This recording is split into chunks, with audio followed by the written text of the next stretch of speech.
Hey YouTube, just some updates on this is the Squier Sonic range, which are the new Bullet. Is that right? Something like that. This is my pal Ronnie's. You probably saw this a few weeks ago when I put these old 60s, 70s Japanese pickups in a strat. This is actually running another one that was very similar. Looks kind of, I did a similar sort of thing with different pickups I put in it, but and he gave it a go at relicing it. I think he sits in his. I don't think he can smoke in house, so he smokes in the garage. And I think when he's smoking in the garage, when he's having a fag, he sits and sands away, chips away at his guitars. But the last one actually looked pretty good. It was actually the first relic I ever tried to do, and I had the great idea of, because it was kind of this colour, it was a really nice colour, but a bit here that was kind of a darker yellow stained bit, like something had been spilt on it and had chemically reacted, and it just looked shit. So it's like, right, I love the colour, so I'm going to relic it. And I was literally out in the street down there at the guitar body. I just flung it down the middle of the street, and my God, see how noisy that was. Like, yeah, I mean, you know, I've heard a bin fall over, but this was like, obviously it's TONEwood, so it's boing, boing, boing. I just saw all the curtains in the street, everyone just looking out and going, fucking Looney's at it again. You know what I mean? No anger, just looks of you. Don't tell me, I don't want to know. So he's at the go at relicing this, and it's kind of hard to explain. I don't know what it's made of, but it's like he described the paint like screed. I don't know, if I get this at the right angle, can you see it? Can I make this over so you can actually hear me when I'm talking about it? I don't know, can you see that? It's like it's like you can almost just scoop it out like cake or something like that. Whatever this kind of wood is, it's kind of a bit mental. I mean, some of it looks quite good. You can see how it started off probably going all right, and then with a, you know, sort of relic-y look. But it's just, I'm allowed to slag it off because he's gone for the right option, and he's claimed the purple strat body, which I've had for ages, a Squier one. I think it was actually, I put that Japanese fender on this body for a bit, and then I got the J-Packs, and that's, so yeah, it'll be much nicer than a purple one. I don't know if he's going to bother relicing that one. But the guitar itself's working really well. The neck, the best bit on these things, it's the most important. The neck's the most important bit of a guitar, but that's the bit that they've spent all the money on, which is nice. Has that got It does. There you go. See, that's how geeky I am. Look at where those two dots are.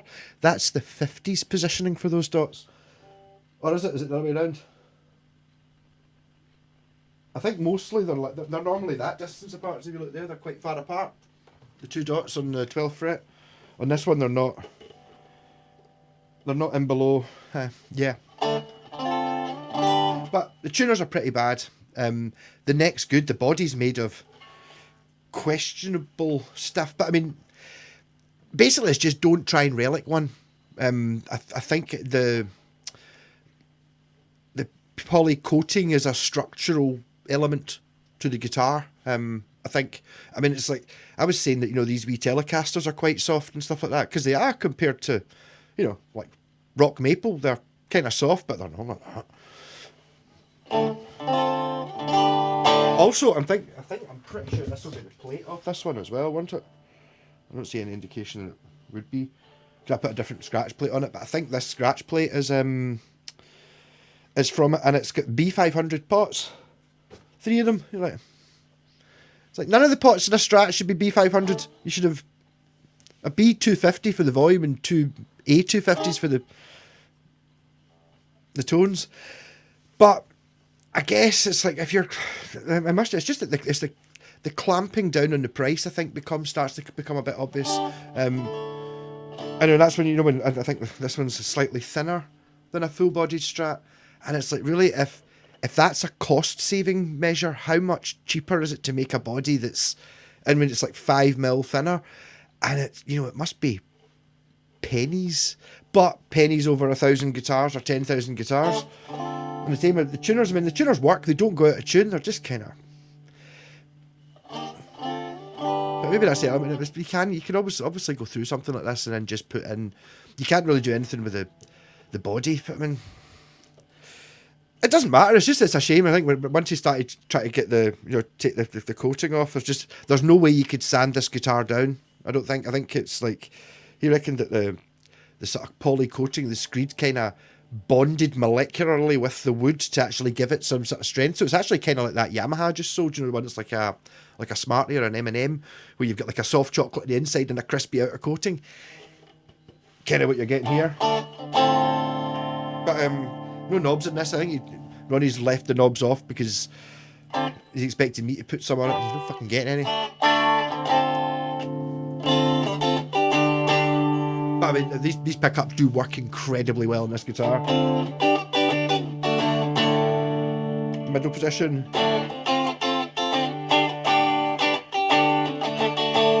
Bridge.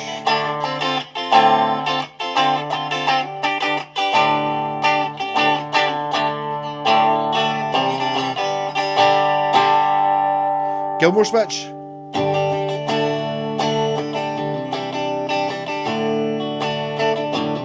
Makes a huge difference there.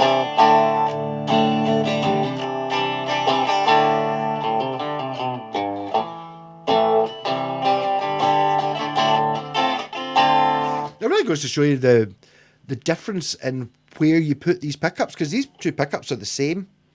They're identical. I'm obviously measured out to see, so I was going to put the stronger one in the neck position, and they were both, whatever it was, they were both exactly the same. Or so they're going from that being your bridge position to that.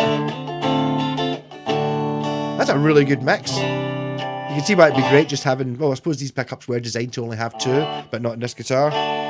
Whereas, obviously, if you only had two, you would have a middle position, which would be the Gilmore switch.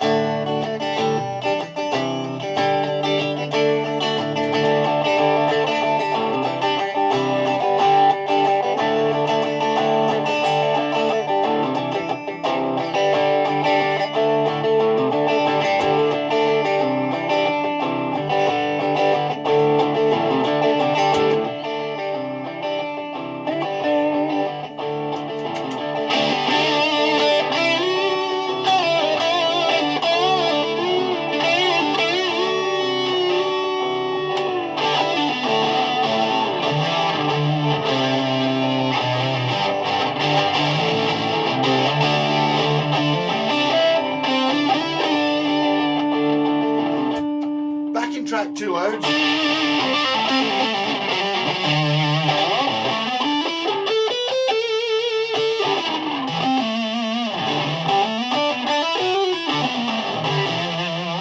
Yeah, so this wasn't today's planned video. I was away this morning. My pal David gave me a lift over to Edinburgh to look at a Honda Jazz that was just in awe. It's amazing how it's been 20 years since I really had a look at second-hand cars, but, you know, really cheap and not very good cars 20 years ago, kind of, they've got, just looked at it, you know, like all the panels were a slight angle and it's like not the right bumper and bits of rust. So a wee bit downhearted at that. I'm still on the car setup, but somebody, I had some news when I got back. I got a text message from a woman the other day saying, it's like, oh, my friend, blah, blah, blah, doesn't have Facebook, wants to contact you, something about an Ibanez Blazer. So I gave her my email address, and it's Guy Hugh in Linwood, I think he said, Paisley, Linwood. So I've got a car that might be interested. I think, fucking, it looks amazing. So I'm really quite excited about it. It's not a Honda Jazz. But yeah, no, it's like, I'm really getting to the stage of this car. It's like, I was thinking that basically when Panda's a wee shit gay car, right? Basically, it's a car. So that's better than not having a car, totally. Happy with it. I kind of worked my way into it. I always thought it was really stupid. I had a decent, relatively manly car, and then we used my wee brother Douglas when he moved out. He left his car without an MOT. It was one of those wee Pandas sitting in the drive for 6 months, and then we're like, oh, need to get rid of it. So we just MOT'd it and used it as a works van, and just got used to it. But at the time I had a I don't even know what I was driving at the time. I think that might have been it. Maybe I had the Capri, aye. And then the Land Rover, and then we just kind of kept the Pandas, and I'd had like 3 Pandas in a row just because. But I had the Land Rover, which is the cool car. You know what I mean? It's just that basically if you're going to the shop or basically going anywhere when it's cold or going on the motorway or wanting to get more than 25 miles to the gallon, you would take the Panda. So I just used the Panda, but looked at the Land Rover. But now it's like I was looking at some of these cars. I mean, this one in Linwood, it doesn't look like a wee shitty car at all. But it looks like a pure amazing car. It's like really quite looking forward to it. So there might be some quite an interesting car videos coming up during the summer. The things, I mean, I'm just so out of date with cars. I'm impressed with, like, just things like having the volume controls on the steering wheel. It's like, I knew about that kind of modern stuff, but I'm still classing, like, my dad had a Range Rover. It's probably 25 years ago, the old P38 Range Rover. It was the top of the range, the Vogue SE it was called. The thing was stunning. It was gold, and the interior had been ripped out and then replaced with it was like cherry red and cream. Amazing thing. And that was a top of the range Range Rover 25 years ago. So it did have sports mode and traction control and all that things. But these are things that I'm not expecting to see on a car that I'd even be thinking of looking at. You know, and it's like some of the stuff on this new car looked pure amazing. It's like, I don't know. Heated seats, really? Oh. All amazing stuff. So I just hope the guy doesn't sell it. Because we guy, no idea. Doesn't decide not to sell it. It's like, that seems like the ideal cars, but someone just says he watching my videos. So hey.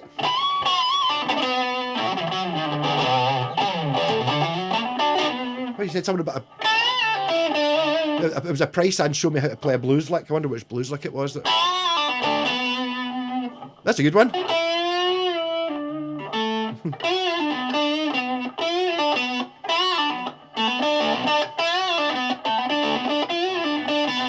So it's just those notes.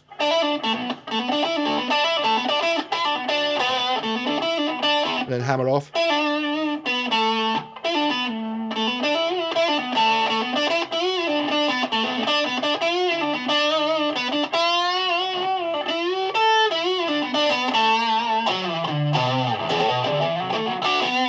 I think pretty much everything I play is a blues lick, to be honest.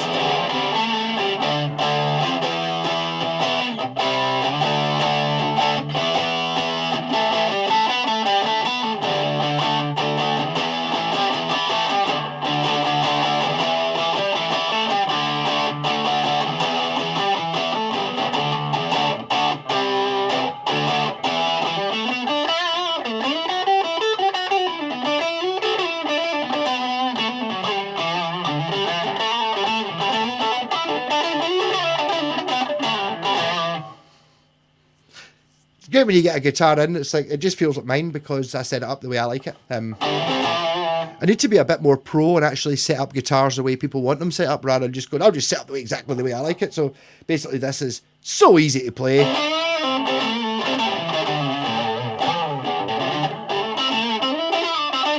think he's done something with the neck as well. It's kind of lightly sanded it and oiled it or something. It doesn't have that what this guitar had to start with. You know, when you get this sort of cheap neck, it's kind of almost feels dusty, sort of satin finish. It doesn't feel like that anymore. So I don't know how you do that. It might just be dirt.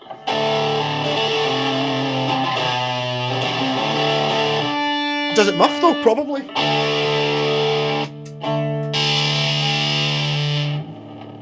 So it sounds like quite a brutal muff.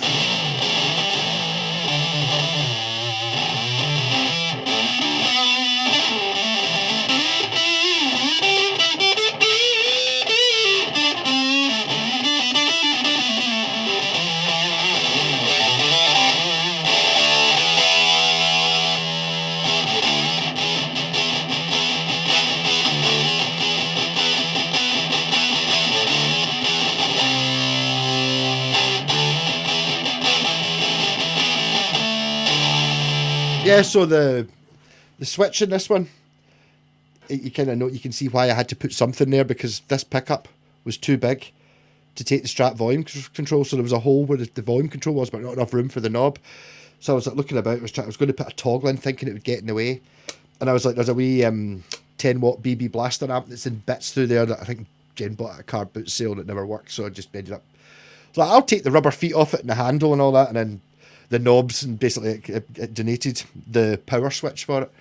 So I stuck it in the guitar, and I was like, I'm not sure. I kind of like the look of it. I sent a photo to Ron. I was like, I don't know if Is that all right? That putting that switch like that, and he was like, "Oh, fuck off. That looks. You don't be. What did he say? Don't be too. Don't be too modest. Just say it looks fucking amazing." Right, okay. So it wasn't just me. I think it's cool though, especially since it's a wee. He's also done a bit of He was quite pleased with his relicking round about it. You know, because this scratch plate was new. So if you look at it, it's like, oh, it's kind of, it's like, get the angle right. You can see it's kind of worn round about it, like it's an important switch.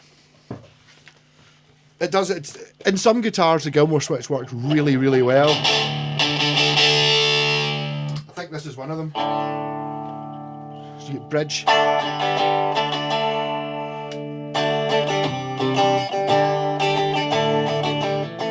See, these pickups, it's obviously the pickups, not the guitar, that give it this.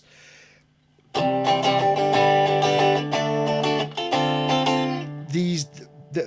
old K's and the Jedsons and all that come with these pickups are kind of designed. You didn't really get heavy metal guitar as such. Well, obviously, like Black Sabbath did it and stuff, but it wasn't something you couldn't really buy amps with distortion. People didn't play distortion. It was like an electric guitar was kind of just meant to be a louder acoustic kind of thing. So with these pickups, you could always do sort of chordy. Now, if you even think about 60s bands and stuff, like the Byrds and all that, they're all giving it chords on the electric guitars, which totally works with these sort of pickups in a clean sound. You get or you can do the Oasis where you just put on distortion.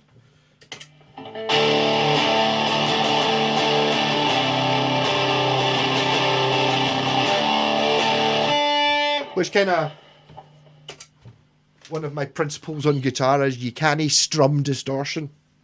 You can strum just on the edge of breakup.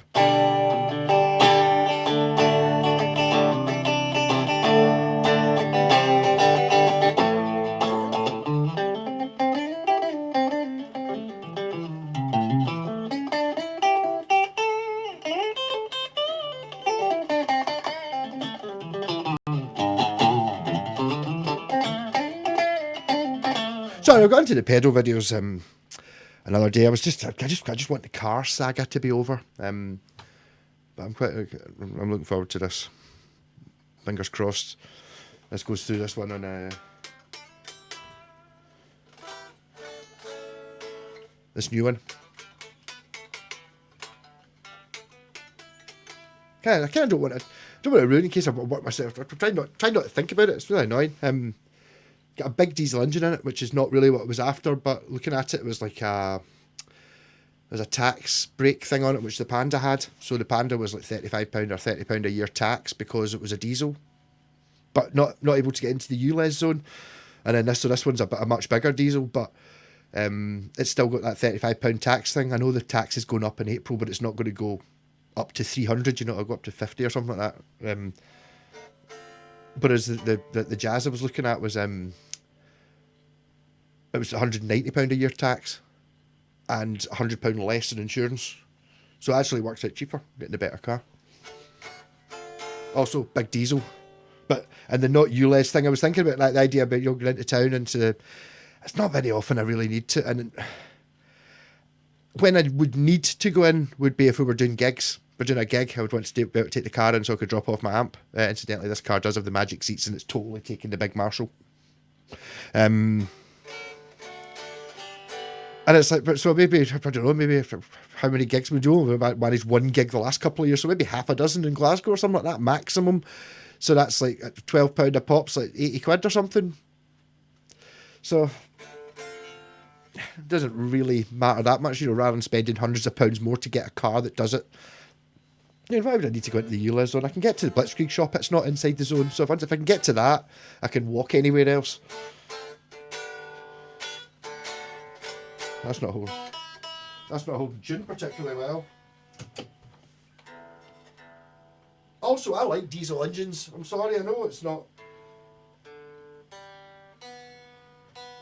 particularly environmentally friendly, but I've pretty much been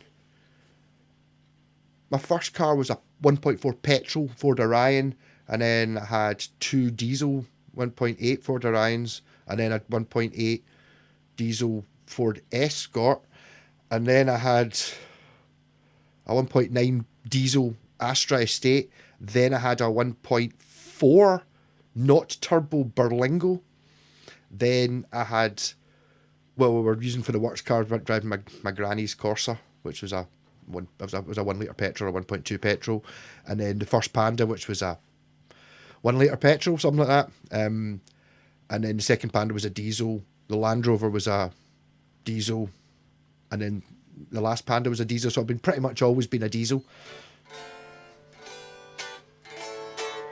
But this car, I was looking at it and it's like, okay, it's got the big diesel engine. Still looks like it's got good mileage out it, but it's got like 150 horsepower, whereas the Jazz I was looking at had like 89. Like, quite a big difference in horsepower.